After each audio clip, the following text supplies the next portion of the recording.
بسم اللہ الرحمن الرحیم۔ السلام علیکم۔ سیرت النبی صلی اللہ علیہ وآلہ وسلم کی آج کی قسط میں ہم لوگ غزوہ بدر کے متعلق ڈسکس کریں گے، مگر غزوہ بدر اور بالخصوص رسول اللہ صلی اللہ علیہ وآلہ وسلم کی مدنی زندگی کے اکثر واقعات تو آپ سب لوگوں نے پہلے ہی سن رکھے ہوں گے، تو ہم یہاں ان واقعات کو ڈسکس کریں گے کہ جن کے متعلق بہت ہی کم بتایا جاتا ہے۔ عموماً سمجھا یہ جاتا ہے کہ ہجرت کے بعد مسلمانوں کی پہلی لڑائی غزوہ بدر تھی، لیکن ایسا نہیں۔ بدر سے پہلے بھی کم سے کم 9 چھوٹی لڑائیاں ہو چکی تھی، مثلا غزوہ ابوہ، غزوہ بوات، غزوہ بدر اولا اور غزوہ ذوالشیرہ وغیرہ۔ یہ تو وہ لڑائیاں تھیں کہ جن میں رسول اللہ صلی اللہ علیہ وآلہ وسلم نے خود شرکت کی تھی، اور ان کے علاوہ کئی لڑائیاں ایسی بھی تھیں کہ جن میں آپ صلی اللہ علیہ وآلہ وسلم نے اپنے صحابہ اکرام کو بھیجا تھا۔ مثلا غزوہ ذوالشیرہ کے بعد ماہ رجب میں رسول اللہ صلی اللہ علیہ وآلہ وسلم نے اپنے پھوپھیزاد بھائی حضرت عبداللہ بن جیش کو 8 یا پھر 12 مہاجرین کی ایک جماعت کے ساتھ نخلا کی طرف روانہ کیا تھا۔ وہ نخلا میں پہنچ کر قافلہ قریش کے منتظر تھے کہ اسی دوران قریش کے اونٹوں کا قافلہ کہ جن پر وہ شراب، چمڑا اور دیگر مال تجارت لے کر طائف سے واپس آ رہے تھے، ان کے قریب سے گزرا۔ اس قافلے میں عمر بن حضرمی بھی شامل تھا۔ قریش اور مسلمانوں کے درمیان لڑائی ہوئی اور اس میں حضرت واقد بن عبداللہ تمیمی نے ایک تیر سے عمر بن حضرمی کو قتل کر دیا، اور اس قافلے میں موجود عثمان بن عبداللہ اور حکم بن کسان کو گرفتار کر لیا گیا اور باقی لوگ بھاگ گئے۔ تو یہ بھی ایک بہت بڑی وجہ تھی کہ جو غزوہ بدر کا پیش خیمہ ثابت ہوئی۔ بدر تو بعد میں ایک بہت بڑی لڑائی تھی۔ اب میں آپ کو ان واقعات کے وہ پہلو بتاؤں گا کہ جو شاید آپ لوگوں نے بالکل بھی نہیں سنے ہوں گے۔ مثلا غزوہ بدر جب ہو رہا تھا تو اس وقت قریب کے پہاڑ پر 2 بھائی کھڑے یہ لڑائی دیکھ رہے تھے، تو انہوں نے کیا حیرت انگیز چیز ہوتے ہوئے دیکھی۔ یہ ایک ایسا واقعہ ہے کہ جو بہت ہی کم لوگوں نے سن رکھا ہوگا، اور یہ بھی کہ آسمان سے کس طرح سے 3000 فرشتے رسول اللہ صلی اللہ علیہ وآلہ وسلم اور مسلمانوں کی مدد کے لیے نازل کیے گئے، اور ایسی انفارمیشن کہ جو عموماً بہت ہی کم سننے کو ملتی ہے۔ تو چلیں پھر شروع کرتے ہیں ہم سیرت النبی صلی اللہ علیہ وآلہ وسلم کی 26ویں قسط۔ غزوہ بدر ایگزیکٹلی کیسے شروع ہوا، اس میں مسلمانوں کی بیٹل فارمیشن کیا تھی، اس کے محرکات کیا تھے، بیٹل یعنی جنگ کے دوران کیا کچھ ہوا، یا پھر بعد میں اس کے کیا نتائج نکلے، ان کے متعلق میں مختصراً آپ لوگوں کو بتا دیتا ہوں۔ اب جب ہجرت کے بعد بھی قریش مکہ نے مسلمانوں کے مذہبی فرائض کو ادا کرنے میں رکاوٹ ڈالی اور اسلام کو مٹانے کی کوشش کی، نہ صرف خود بلکہ دوسرے قبائل کو بھی مسلمانوں کی مخالفت پر ابھارا، تو اس سلسلے میں رسول اللہ صلی اللہ علیہ وآلہ وسلم نے مختلف اغراض کے لیے اپنے صحابہ اکرام کی چھوٹی چھوٹی جماعتیں اطراف مدینہ میں بھیجنا شروع کر دیں۔ بعض میں آپ صلی اللہ علیہ وآلہ وسلم نے خود بھی شرکت فرمائی، اور ان کی وجہ یہ تھی کہ پتہ لگایا جا سکے کہ قریش مکہ کس قسم کی تیاریاں کر رہے ہیں۔ قریش اپنی دشمنی میں مسلسل سازشیں کر رہے تھے، مسلمانوں کی جائیدادیں مکہ میں ضبط ہو چکی تھیں، قافلے ان اموال کی تجارت سے منافع کما رہے تھے، اور اب ان کی یہ کوشش تھی کہ مدینہ کو گھیر کر مسلمانوں کو کچل دیا جائے۔ رسول اللہ صلی اللہ علیہ وآلہ وسلم نے ایک اہم اقدام اٹھایا کہ قریش کے تجارتی راستوں پر نظر رکھنا شروع کر دی تاکہ وہ طاقت میں مزید نہ بڑھ سکیں۔ بہرحال قریش کا ایک بہت بڑا قافلہ ابو سفیان کی سرکردگی میں مال تجارت لے کر شام سے مکہ کی طرف واپس آنے والا تھا۔ مسلمانوں کو جب اس کی خبر پہنچی تو رسول اللہ صلی اللہ علیہ وآلہ وسلم نے اپنے صحابہ سے اس قافلے کا راستہ روکنے کا مشورہ دریافت کیا۔ صحابہ اکرام رسول اللہ صلی اللہ علیہ وآلہ وسلم کے ساتھ چلنے پر رضامند ہو گئے، اور اس طرح سے تقریباً 313 افراد قریش کے قافلے پر قابو پانے کے لیے نکلے۔ بہرحال اکثر روایات کے مطابق آپ صلی اللہ علیہ وآلہ وسلم کے ساتھ اس وقت صرف 70 اونٹ اور 2 گھوڑے تھے، اور سواری کے لیے 3 مجاہدین کے حصے میں ایک اونٹ آیا تھا کہ جس پر وہ سوار ہو کر سفر کر رہے تھے۔ ادھر دوسری طرف ابو سفیان کو رسول اللہ صلی اللہ علیہ وآلہ وسلم کی اس حرکت کی خبر پہنچی تو اس نے حجاز کے قریب زمزم بن عامر کو 20 سونے کے سکے کی اجرت پر مکہ میں قریش کے پاس بھیجا تاکہ قافلے کو مسلمانوں سے بچانے کے لیے مکہ سے مدد حاصل کی جا سکے۔ تو زمزم مکہ پہنچا، اس نے اپنے اونٹ کی ناک اور کان کاٹ دیے، جاوا الٹ دیا اور اپنی قمیض پھاڑ دی، اور رنگ دار رومال ہلا کر واویلا کیا اور اعلان کیا کہ ابو سفیان کے قافلے پر حملہ کرنے کے لیے محمد صلی اللہ علیہ وآلہ وسلم بڑھ رہے ہیں، اس لیے فوراً امداد کے لیے پہنچو۔ اہل مکہ سمجھے کہ قریش کا قافلہ لوٹ لیا گیا ہے، سب لوگ انتقام کے لیے نکل کھڑے ہوئے۔ راستے میں انہیں معلوم ہوا کہ یہ قافلہ صحیح سلامت واپس آ رہا ہے، لیکن قریش کے مکار سرداروں نے فیصلہ کیا کہ اب مسلمانوں کا ہمیشہ کے لیے کام ختم کر دیا جائے۔ اس کے علاوہ حضرمک کے ورثا نے حضرمک کا انتقام لینے پر اصرار کیا، چنانچہ قریش لشکر مدینہ کی طرف بڑھتا چلا گیا اور بدر میں خیمہ زن ہو گیا۔ بہرحال جب قریش کا قافلہ مکہ سے نکلا تھا تو اس وقت قریش کے بڑے سرداروں کو بنو کنانہ کی طرف سے خطرہ محسوس ہوا، کیونکہ بدر سے پہلے قریش اور کنانہ کے درمیان لڑائی چل رہی تھی، اور ان کو اندیشہ ہوا کہ کہیں ایسا نہ ہو کہ ہماری غیر موجودگی میں کنانہ کے لوگ مکہ پر حملہ کر دیں۔ اس وقت ابلیس خود سراقہ بن مالک کی شکل میں ان کے پاس پہنچا، تو جو بنو کنانہ کا سردار تھا، اور اہل مکہ کے سرداروں کو یقین دلایا کہ میں ضامن ہوں کہ تمہارے پیچھے بنو کنانہ کی طرف سے مکہ کو کوئی بھی خطرہ لاحق نہیں ہوگا، اور میں بذات خود تمہارے ساتھ ہوں۔ اس طرح ابلیس بھی اس لشکر میں شامل ہو گیا۔ یہ ایک بہت طویل گفتگو ہے کہ جس کے بارے میں تقریباً آپ سب لوگوں کو پتا ہوگا۔ بہرحال مقام بدر پر پہنچ کر ایک چشمہ کے قریب یہ مختصر سا لشکر خیمہ زن ہوا۔ مقابلے پر 3 گنا سے بھی زیادہ لشکر تھا، 1000 قریشی جوان، جن میں سے اکثر سر سے لے کر پاؤں تک لوہے کے لباس میں بلبوس تھے۔ وہ اس خیال سے بدمست تھے کہ وہ صبح ہوتے ہی ان مٹھی بھر فاقہ کشوں کا خاتمہ کر دیں گے، لیکن قدرت کاملہ کو کچھ اور ہی منظور تھا۔ رات بھر قریشی لشکر عیاشی اور بدمستی کا شکار رہا، اور دوسری طرف خدا کے نبی حضرت محمد صلی اللہ علیہ وآلہ وسلم نے پوری رات آہو زاری میں گزاری، اور قادر مطلق نے فتح کی بشارت دے دی۔ جس طرف مسلمانوں کا پڑاؤ تھا وہاں پانی کی کمی تھی، اور ریت مسلمانوں کے گھوڑوں کے لیے نقصان دہ ثابت ہو سکتی تھی، لیکن اللہ تعالیٰ نے بارش کے ذریعے سے یہ مشکلات دور فرما دی۔ ریت جم گئی اور قریشی لشکر کے پڑاؤ والی جگہ چونکہ چکنی مٹی کے طور پر تھی، اس لیے وہاں پہ کیچڑ پیدا ہو گیا۔ بہرحال فجر کی نماز کے بعد رسول اللہ صلی اللہ علیہ وآلہ وسلم نے جہاد کی تلقین کی۔ آپ صلی اللہ علیہ وآلہ وسلم کے ارشاد کے مطابق انہوں نے صف بندی کی اور آہن پوش لشکر کو شکست دینے کا آہنی عزم لے کر میدان کی طرف چلے۔ قریشی لشکر تکبر اور غرور میں بدمست نقلی تفاخر کے نعرے لگاتا ہوا سامنے موجود تھا۔ مسلمانوں کے لیے سخت آزمائش کا وقت تھا، اس لیے کہ ان کے اپنے ہی بھائی بند سامنے کھڑے ہوئے تھے۔ ابو بکر صدیق اپنے بیٹے عبد الرحمن سے اور ابو حذیفہ کو اپنے باپ عتبہ سے مقابلہ کرنا تھا۔ عرب کے دستور کے مطابق پہلے انفرادی مقابلے ہوئے۔ سب سے پہلے عمر بن الحضرمی کا بھائی عامر میدان میں نکلا اور مد مقابل طلب کیا۔ مقابلے پر حضرت عمر کا ایک غلام نکلا اور اس نے دیکھتے ہی دیکھتے اس مغرور کا خاتمہ کر دیا کہ جو اپنے بھائی کا انتقام لینے کے لیے آیا تھا۔ اس کے بعد عتبہ بن ربیع، اس کا بھائی شیبہ اور اس کا بیٹا ولید بن عتبہ میدان میں نکلے اور مبارزے کے لیے مد مقابل طلب کیے۔ 3 انصاری صحابی میدان میں نکلے، لیکن ان تینوں نے یہ کہہ کر ان سے مقابلہ کرنے سے انکار کر دیا کہ یہ ہمارے ہم پلہ نہیں ہے، اور پکار کر کہا کہ اے محمد صلی اللہ علیہ وآلہ وسلم، ہمارے مقابلے پر قریشی بھیجو، ہم عرب کے چرواہوں سے مقابلہ کرنے کے لیے تیار نہیں ہیں۔ چنانچہ آپ صلی اللہ علیہ وآلہ وسلم کے ارشاد پر حضرت حمزہ، حضرت علی اور حضرت عبیدہ رضی اللہ تعالیٰ عنہم مقابلے کے لیے نکلے۔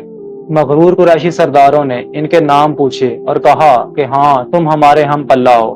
مقابلہ شروع ہوا۔ چند ہی لمحوں میں حضرت حمزہ نے شیبہ کو جہنم رسید کر دیا اور حضرت علی نے ولید کو قتل کر ڈالا، اور لشکر اسلام سے تکبیر کی آواز بلند ہوئی۔ اسی دوران میں عتبہ اور حضرت عبیدہ نے ایک دوسرے پر بھرپور وار کیا اور دونوں زخمی ہو کر گر پڑے۔ حضرت علی رضی اللہ تعالیٰ عنہم اپنے مد مقابل سے فارغ ہو کر عتبہ کی طرف لپکے اور ایک ہی ضرب سے اس کا کام تمام کر کے حضرت عبیدہ کو لشکر میں اٹھا لائے۔ قریش نے اپنے نامور سرداروں کو یوں کرتے ہوئے دیکھا تو ایک ہی دفعہ حملہ کر دیا تاکہ اکثریت کے بل بوتے پر لشکر اسلام کو شکست دی جا سکے۔ بہرحال اسی دوران رسول اللہ صلی اللہ علیہ وآلہ وسلم نے جب قریش کے لشکر کو دیکھا تو آپ صلی اللہ علیہ وآلہ وسلم کے چہرے پر ایک سنجیدگی اور ایک گہری فکر کے آثار نمایاں ہو گئے۔ آپ صلی اللہ علیہ وآلہ وسلم جانتے تھے کہ یہ جنگ اسلام کی بقا کی جنگ ہے، اور اگر آج یہ ننھی سی جماعت مٹا دی گئی تو زمین پر اللہ کی بندگی کرنے والا کوئی بھی نہ بچے گا۔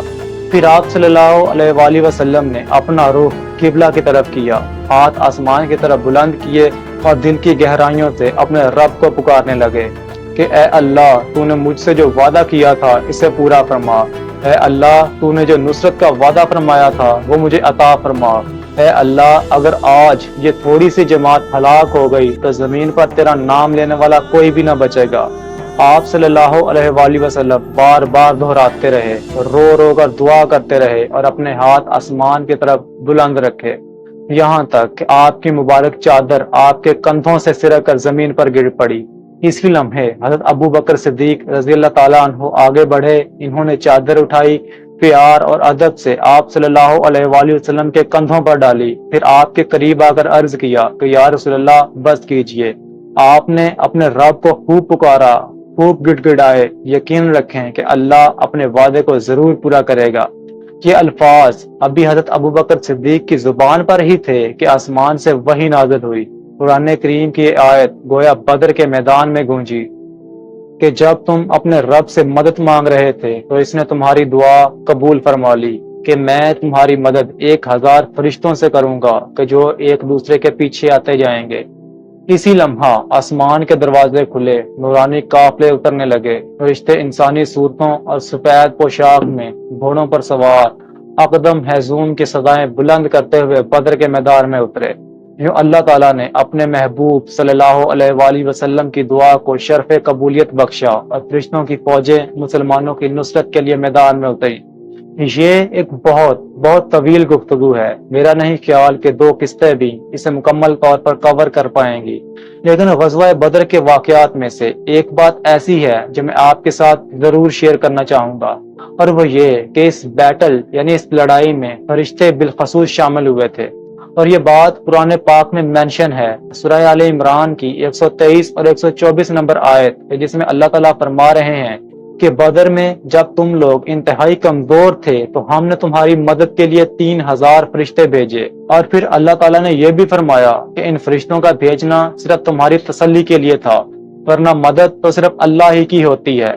لہذا یہ بات کنفرم ہے کہ بدر کی لڑائی میں مدد کے لیے فرشتے آئے تھے، لیکن کیا ہمارے پاس اس حوالے سے کوئی واقعہ موجود ہے جس سے ہمیں اندازہ ہو سکے کہ کیسے غزوہ بدر باقی لڑائیوں سے مختلف تھی؟ تو جی ہاں، ہمارے پاس ایسے 2 واقعات ہیں۔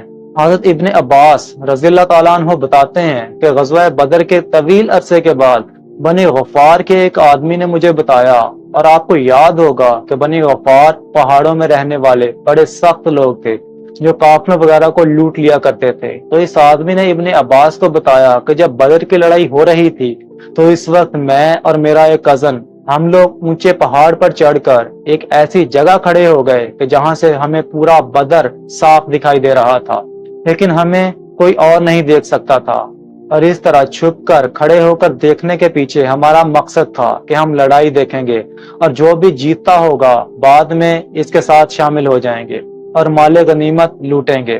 تو ابھی ہم لڑائی دیکھ ہی رہے تھے کہ اچانک آسمان سے گھوڑوں کے ہنہنانے کی آواز آئی، اور پھر ایک زوردار کڑاکا ہوا کہ جیسے کسی نے اپنا کوڑا چلایا ہو، اور ایک باروک اور گرجدار آواز میں کسی نے کہا اقدم ہیزوم، اور اس آواز کی صرف دہشت سے ہی میرے کزن کا دل پھٹ گیا، یعنی اس کو ہارٹ اٹیک ہو گیا، اور خوف کے مارے میں بدک کر ایک چٹان کے پیچھے بیٹھ گیا کہ جہاں سے تمام لڑائی پھر میں خوف کے مارے ہی کانپتا رہا۔ بائی دا ویز، اس لفظ ہیزوم کے متعلق ابھی میں ایک بات شیئر کروں گا، لیکن ایک اور واقعہ ہے جو نیچے بدر کے میدان میں لڑائی لڑنے والے ایک صحابی نے سنایا تھا۔ کہتے ہیں کہ میں کافر کے پیچھے بھاگ رہا تھا کہ اچانک میں نے اوپر سے ایک آواز سنی اقدم ہیزوم۔ میں نے اچانک گھبرا کر اوپر کی طرف دیکھا، وہاں کوئی نہیں تھا۔ میں نے دوبارہ نیچے کی طرف دیکھا اور دیکھا کہ وہی کافر جس کے پیچھے میں بھاگ رہا تھا وہ خون میں لت پت زمین پر گرا پڑا ہے، اس کی ناک کی ہڈی ٹوٹی ہوئی ہے اور اس کا چہرہ ایسے ہو گیا کہ جیسے کسی نے کوئی بہت طاقتور چیز اسے زوردار طریقے سے اس کے منہ پر مار دی ہو۔